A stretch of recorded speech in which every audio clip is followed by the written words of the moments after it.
Greetings my friends and welcome to I Really Love Crocheting and Knitting. Today I'm going to show you how to crochet a mini purse, and I'm also going to show you how to crochet onto the zip as opposed to how to sew it in later on. So with me I have a 20 centimeter zip. Between where I'm pointing and the zip it is 20 centimeters, and I'm using polyester yarn. You can use the acrylic yarn if you have, or the cotton yarn. Excuse me. And I'm using a 3mm crochet size hook. If you have a smaller crochet size hook, the better, like 2, because it will be a bit sharp and you'll be able to penetrate through the zip material. And then later on I'm going to use a bigger crochet size hook. This is 3.5mm. So to start off, make a knot on your crochet and then start off working onto the zip. So I'm going to start by penetrating into this zip material, and it is a bit thick. It's not like the normal, it's not okay. So I managed to get into the material. So I'm going to make a single crochet, and I'm going to be creating single crochets throughout the rest of the material. So that is why I was recommending if you could have a smaller crochet size hook, because it will be much easier for you. So I'm going to continue penetrating into the material, and I'm going to make my single crochets. So I have managed to get a different 3mm crochet size hook. The material is different and I prefer using this one as opposed to the blue one.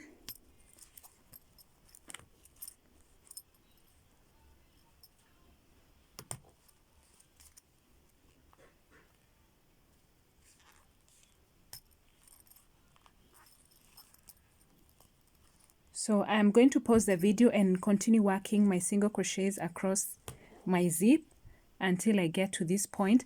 I've also marked, I had to sew this part of the zip because I wanted these dimensions in between my fingers to be 20 centimeters. So I had to sew it here at the beginning and also at the end. And so that also my zip doesn't fall off. So I'm going to continue working the single crochets all the way until I get to the end. So I've come to the end of my row. I started from here. I've done the single crochets up to the end here where I had sewed to prevent the zip from running out. So now I'm going to chain 3, and then I'm going to work the single crochets on this other side of the zip.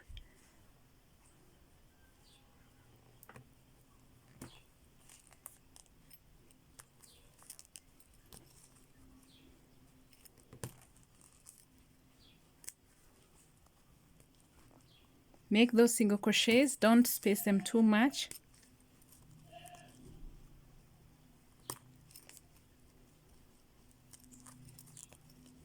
So I'm going to pause the video and continue working the single crochets until I get to this point again, chain 3, and then I'll join to this end.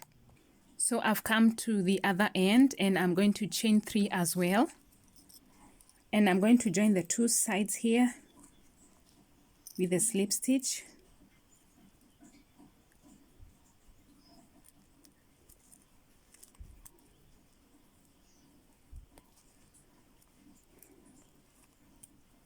And then I chain 1, and then I'm going to do another row of single crochet all round. So I'm going to single crochet in each stitch.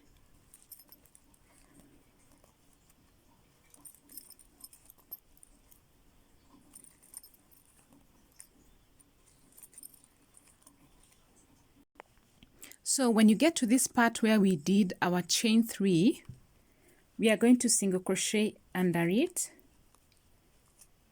like so. Insert your crochet under the chain 3 and make 3 single crochets.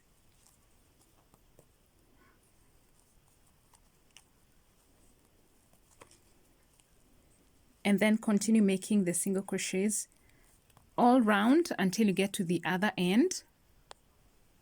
So now again I have reached at the other side. I'm going to also do the same, three single crochets under it.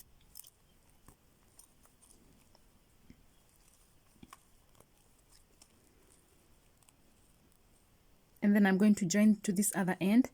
I'm going to do a slip stitch and chain 2. Now I'm going to pick a slightly bigger crochet size hook. This is 3.5. I was using 3 millimeters, so adjust and upgrade to a slightly bigger crochet size hook. And now I'd like to show you the pattern that I'll use for the rest of my pass. So I'm going to make double crochets all round. I'll be making double crochets all around my pass. So I'm going to pause the video, continue working double crochets all around until I get to the start. Okay, so I'm back and I have completed the row on the double crochets all around, and I've come to the end of the row. And so I want to join these two parts, and I'm going to do a single crochet, a slip stitch.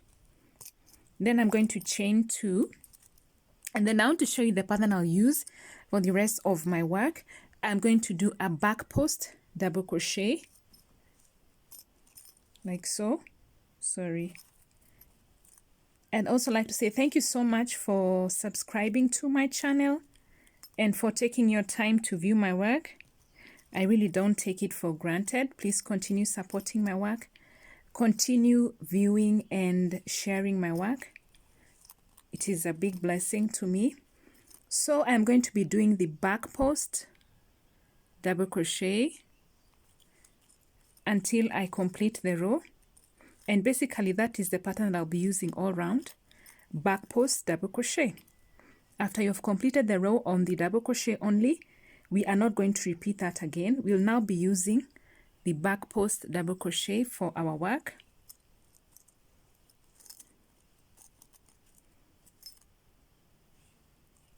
It's very easy to follow. Yarn over and insert your crochet into the next double crochet like so. Take your crochet to the back side and then draw out some yarn like that all round. That is what we'll be doing.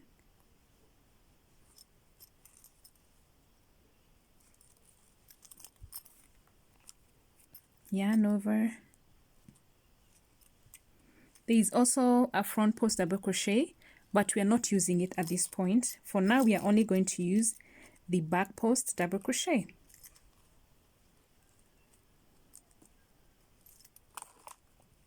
So continue with this until you have completed all round. So I'm going to pause the video and then I'll meet you once I've done with that row. So I've come to the end of that row, of which I was working through the back post double crochet, and I want to join these two parts here, and I'm going to use a slip stitch on top of the second chain 1, 2. I'm going to insert my crochet there and make a slip stitch. Then I'll chain 2, and then I'll continue with the back post double crochet.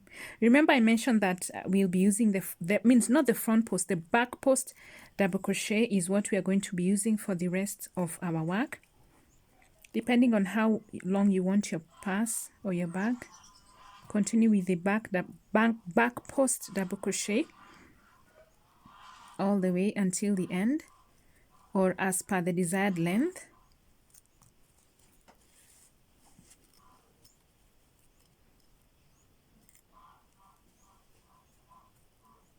So I'm going to pause the video and work as many rows as I need to achieve the desired length.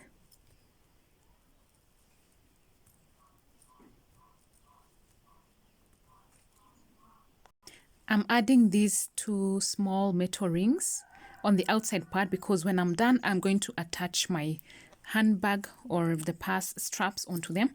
So when this is how I attach this metal ring onto the pass. I'm going to use a front post double crochet for this, and I'm going to have to do 2 of them.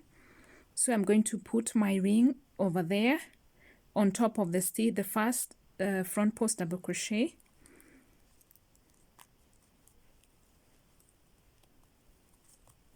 and then I'm going to do the second one, a front post double crochet, so that I'm able to secure the ring onto the bag. Because if I use a back post double crochet on the ring, it will not work. It will be on the inside of the bag, and I need the ring to be outside of the bag. So after that, I am now going to continue working on the back post double crochet. So that is how I'll also attach the ring on the other side of the bag.